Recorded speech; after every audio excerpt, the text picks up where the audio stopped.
The Bitcoin fee flippening is upon us. Step aside Ethereum, there may be a new dominant protocol for NFTs and meme coins in 2024, SunnySide Digital's Kulyk writes. When people hear the two words smart contract, they tend to think immediately of DAOs, DEX, and NFTs largely found on Ethereum. But that's about to change. In 2024, we can expect Bitcoin to take the lead in drawing developers to build on the network due to superior security founded in its proof-of-work consensus method and a fee model that is designed to effectively incentivize network contributors now through eternity. This post is part of CoinDesk's Crypto 2024 predictions package. Taras Kulyk is the founder and CEO of SunnySide Digital. In contrast, Ethereum zealots have been predicting that ETH will overtake Bitcoin BTC in market cap for years, but it's now apparent these forecasts are not coming true. ETH is now down almost 30% in relative market cap versus BTC. Ironically, the only flippening likely to happen is a migration of Ethereum use cases transitioning to the Bitcoin protocol, even with puritanical Maxi Bitcoiners like Luke Dashjr up in arms about it.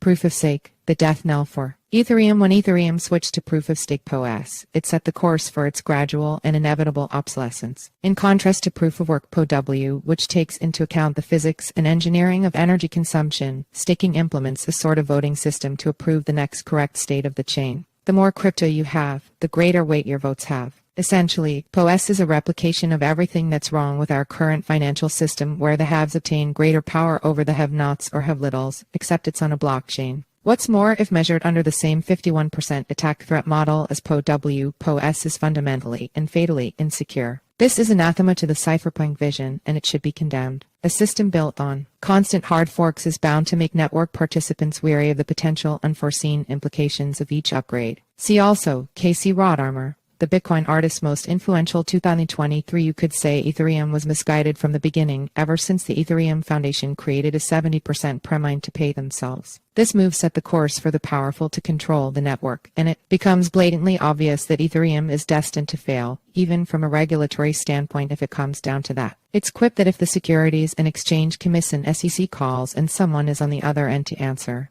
it's centralized. It's also true that Ethereum has had a certain level of past success in fee generation and more expressive use cases like non-fungible tokens NFTs and meme coins. Yet when we compare the slow and steady march of Bitcoin in these categories, it is also clear that Ethereum is losing the battle. And of course, the markets don't lie. FIFO FUD. One key topic of FUD fear, uncertainty and doubt regarding Bitcoin is its long-term security model. Mainly, that there won't be sufficient fees to incentivize miners to continue mining blocks over time as the block subsidy reduces asymptotically until sometime in the 2100 seconds. This argument went out the door this year. Multiple times we have seen transaction fee rewards outperform mining subsidies, and just this past week, we saw fees double the block reward. And we're still early in the overall halving schedule of BTC as a protocol. Inscriptions, whether you hate them or love them, have helped jumpstart a fee war, comprising 21% of all fees year to date. While it's true that inscriptions have helped ignite a competitive transaction fee environment, the peak of the inscription craze in May was $18 million.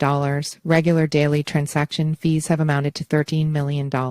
Even the meme coin mania previously seen on Ethereum has migrated over to Bitcoin. Back in May, BRC20, a new token standard using the Ordinals protocol, brought Bitcoin transaction fees to its highest level in 2 years at the time. It must be again mentioned that some purists of the transaction purpose Bitcoin network view this activity as spam on the network, as its only true utility is in propagating only BTC transaction data. As a mining sector participant, I think it's naive to believe that the market won't push a technology to the one that is supported and adopted by the most users. Providing a truly sustainable economic model to support the mining industry into perpetuity is the right outcome. This year, Bitcoin was a gravitational force in bringing NFT enthusiasts over from Ethereum and other loans thanks to Ordinals and BRC20 tokens. Once heralded as one of the preeminent use cases for Ethereum and a competitive edge, NFTs on Ethereum have begun a slow descent. For instance, the largest NFT platform on Ethereum, OpenSea, is down 98.5% in volume since its highs. In comparison, Ordinals drove adoption of Bitcoin NFTs. In fact, Galaxy Research estimates that the market size of Bitcoin NFTs will reach $4.5 billion by 2025.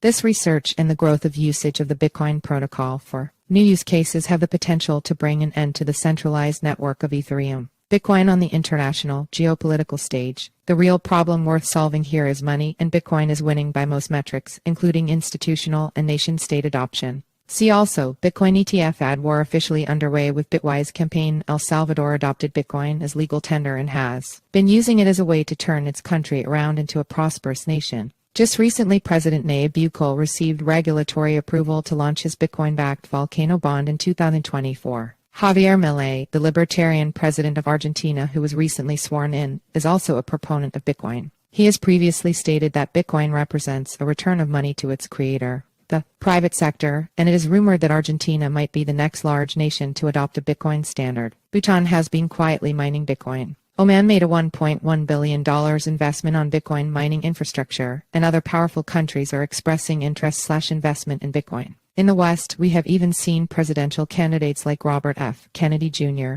and Vivek Ramaswamy implore the benefits of Bitcoin as a solution to the loose money policies that have eroded the very fabric of society. With spot Bitcoin ETFs right around the corner as well, it's obvious that no matter what angle you look at Bitcoin from, it is clearly beginning to enter a new phase of global adoption. Looking ahead to 2024, what people should think about more than anything is that Bitcoin is integral to a decentralized, prosperous, and fair future for all, and anything else that claims to be a better alternative, like Ethereum, could be considered a DDoS attack. At the end of the day, a truly decentralized and sound monetary network will eat the lunch of a pre-minded, centralized alternative any day. As the halving approaches and adoption increases, it will be increasingly clear in 2024 that, as Michael Saylor often says, there is no second best.